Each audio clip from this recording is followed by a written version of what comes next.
नमस्कार दोस्तों, आपके अपने YouTube चैनल देव कोचिंग क्लासेस सिंघाना में आपका हार्दिक स्वागत है। अपन जो बात कर रहे थे वो भिन्न के टॉपिक के बारे में बात कर रहे थे। भिन्न में सबसे पहले मैंने आप लोगों को भिन्न का क्लासिफिकेशन बता दिया था, फिर साधारण भिन्न के जोड़ बाकी गुणा भाग बता दिए थे, उसके बाद में भिन्नों का आरोही और अवरोही क्रम बता दिए थे। उसके बाद में मैंने दशमलव भिन्न जो है उनको शांत को अशांत भिन्न में और अशांत भिन्न दशमलव भिन्न को शांत भिन्न में बदलना भी बता दिया था।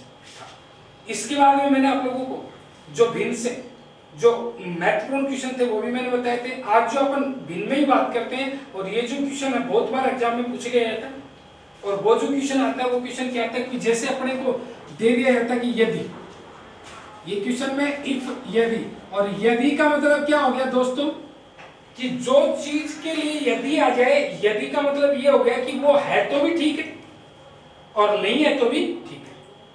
अब क्वेश्चन में ये कि यदि 2.2345 गुणा 1.23 गुणा 5.7 बटे 0.14 गुणा 2.23 गुणा 3.5 बराबर 21 हो।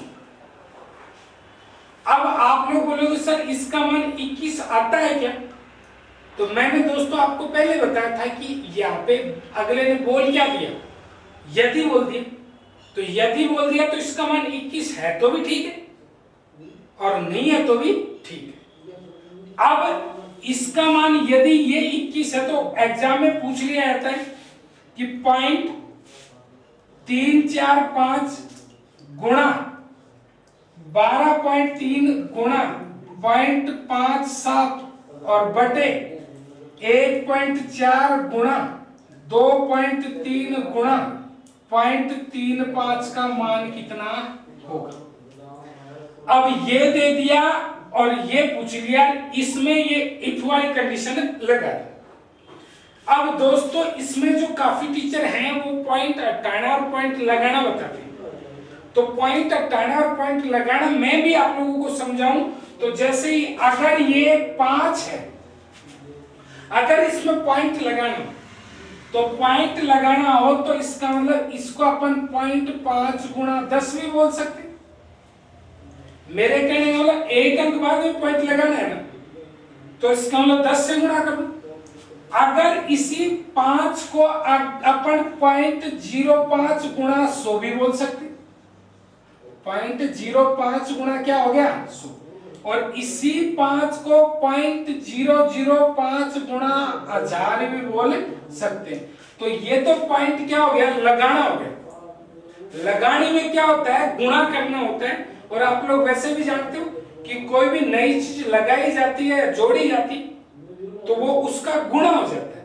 और हटाने में क्या किया जाता है कि भाग किया जाता है। तो भाग किया जाता है तो अगर इसमें, और वैसे आप लोग लगाने में देख भी सकते हो कि 0.5 को 10 से गुणा किया तो 0.5 गुणा 10 यानी कि कितना हो गया 5 हो गया। 0.05 को 100 से गुणा किया तो ये भी क्या हो गया 5 हो गया, क्योंकि 0.05 का 0.18 बटे 100 है, 100 से 100 कट जाएगा। इसका भी बटे 1000 है, 1000 से 1000 क्या हो जाएगा कट जाएगा। तो अगर पॉइंट लगाना हो तो क्या करते हैं, गुणा करते हैं। ठीक है, लगाना हो तो गुणा करते हैं। अगर पॉइंट हटाना हो, पॉइंट हटाने का मतलब अगर अपने को 0.5 का पॉइंट हटाना तो ये 5 बटे क्या हो गया 10। उस स्थिति में अपने को क्या करना होता है, भाग देना होता है। ठीक है, तो यहाँ पे 10 का भाग लगे। अगर यहाँ पे 0.25 का पॉइंट हटाना होता तो बटे क्या करते 1000 करते, 25 बटे 0.25 का पॉइंट हटाते तो 25 बटे 100। तो अगर हटाना हो तो वहां पे क्या करना होता है, भाग देना होता है। तो ये चीज तो मैंने आपको बता दी। अब इसके हिसाब से टीचर क्या करते हैं कि ये पॉइंट लगाना और पॉइंट हटाना है, इसके हिसाब से टीचर इसमें क्या करते हैं, इसमें जितने भी बाद में पॉइंट है नीचे वाले में उतने ही बाद में इसका इसका और इसका इसका बराबर करके, तो कहीं गुणा करना होता है कहीं भाग देना होता है। तो एक असमंजस की स्थिति क्रिएट हो जाती है। मेरे कहने का मतलब इसमें क्लियर नहीं हो पाता, और काफी टीचर काफी स्टूडेंट तो क्या करते हैं कि जहां पे गुणा करना था वहां पे भाग दे देते हैं, और जहां पे भाग देना था वहां पे क्या कर देते हैं, गुणा कर देते हैं। अब अपन क्या करेंगे, अपन एक अलग तरीका बताएंगे और उसका अलग तरीका जो है वो अलग तरीका क्या है कि इसको पॉइंट लेस कर लो। मेरे कहने का मतलब बिना पॉइंट का करो। अब बिना पॉइंट का करोगे तो इसका हिसाब करोगे तो इसमें 3 अंक बाद में पॉइंट, इसमें 2 अंक बाद में पॉइंट, इसमें 1 अंक बाद में पॉइंट। तो 3 और 2 5 और 1 कितना हो गया? 6 अंक बाद में पॉइंट हो गया। इसमें 3 अंक बाद में पॉइंट, इसमें 2 अंक बाद में पॉइंट, इसमें 1 अंक बाद में पॉइंट। तो 3 और 2 5 और 1 6 अंक बाद में पॉइंट ऊपर वाले में हो गया और नीचे वाले में 5 अंक बाद में पॉइंट है। तो दोस्तों ऊपर वाले में 6 अंक बाद में पॉइंट है, नीचे वाले में 5 अंक बाद में पॉइंट है। तो इसका मतलब अगर इन सब का पॉइंट हटाया तो पॉइंट हटाया तो 1 अंक बाद वाला पॉइंट यहाँ पे ऊपर बच गया, तो उसका कितना आ गया? 10 आ गया। अब उसका 10 आ गया तो दोस्तों ये 10 है, ये इस साइड में मल्टीप्लाई होगा तो इसका मतलब ये क्या हो गया? 210। तो ये जो बिना पॉइंट का है, तो ये जो बिना पॉइंट का है इसका वैल्यू जो है ये क्या हो गया? 210 हो गया। अब बिना पॉइंट वाले का मान 210 हो गया तो इसका मतलब इसके भी पॉइंट हटा लो। अब इसके भी पॉइंट हटाते हो तो इसका मतलब 3 अंक बाद में पॉइंट, 4 और 2 कितना हो गया? 6 अंक बाद में पॉइंट। ऊपर 6 अंक बाद में पॉइंट और नीचे कितने अंक बाद में पॉइंट? 4 अंक बाद में पॉइंट। तो ऊपर 6 अंक बाद में पॉइंट है, नीचे 4 अंक बाद में पॉइंट है, तो इसमें जो है वो एक्स्ट्रा ऊपर 2 अंक बाद में एक्स्ट्रा पॉइंट है, तो इसका बटे कितना कर लिया? 100 कर लिया। अब ये बटे 100 कर लिया तो ये जो है इसका जो मान है, ये जो है इसका मान तो आप लोगों ने देखा ही कि ये क्या है? 210 है। और ये 210 है, इसके अलावा क्या एक्स्ट्रा है? 100। तो इसका 210 बटे 100 और 210 बटे 100, 0 से 0 कट गया। इसका मतलब 2 पॉइंट क्या लिख सकते हो? 1। तो मेरे कहने का मतलब अगर इसका मान ये था तो इसका मान क्या होगा? 2.1। तो इसमें अपन ने क्या किया कि ऊपर वाले का पॉइंट देखा कितने अंक बाद में पॉइंट है टोटल मिला के, नीचे वाले का पॉइंट देखा कितने अंक बाद में पॉइंट है, जिसका बच गया उसका पॉइंट हटा दिया। और उसके बाद में इसको बिना पॉइंट का करके जो वैल्यू है, जैसे इसके बिना पॉइंट करने के बाद में 210 आया वैल्यू। अब ये 210 तो नीचे वाले को बिना पॉइंट का किया तो इसमें 6 अंक बाद में पॉइंट था, इसमें 4 अंक बाद में पॉइंट था। तो मेरे कहने का मतलब ऊपर 2 अंक बाद में एक्स्ट्रा पॉइंट था, तो ऊपर 2 अंक बाद में एक्स्ट्रा पॉइंट था तो उस पॉइंट को उठा लिया तो बटे क्या कर लिए? 100 कर लिए और 100 कर लिया। तो मेरे कहने का मतलब इसका मान तो बिना पॉइंट के का मान तो 210 ही है ही, और बटे में 100 किया तो इसको काट लिया तो 2 पॉइंट क्या हो गया? 1 हो गया। इसी तरीके से अगर अपन एक क्वेश्चन और ले इसमें, और वो एक क्वेश्चन और ले इसका ही कि जैसे अपने को ये बोल दिया जाए कि यदि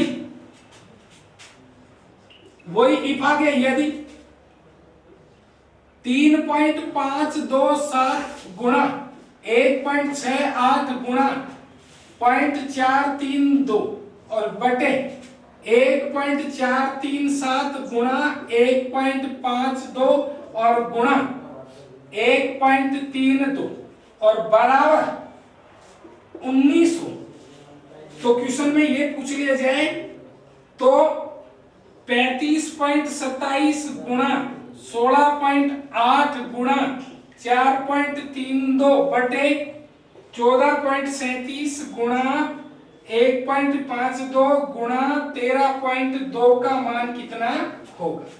तो वही मैंने क्या बताया था, इनका हिसाब करना पॉइंट जो है ऊपर वाले यानी कि अंश के भी पॉइंट कितने अंक बाद में पॉइंट है और हर के टोटल कितने अंक बाद में पॉइंट है, वो सारा कैलकुलेशन कर लेना है।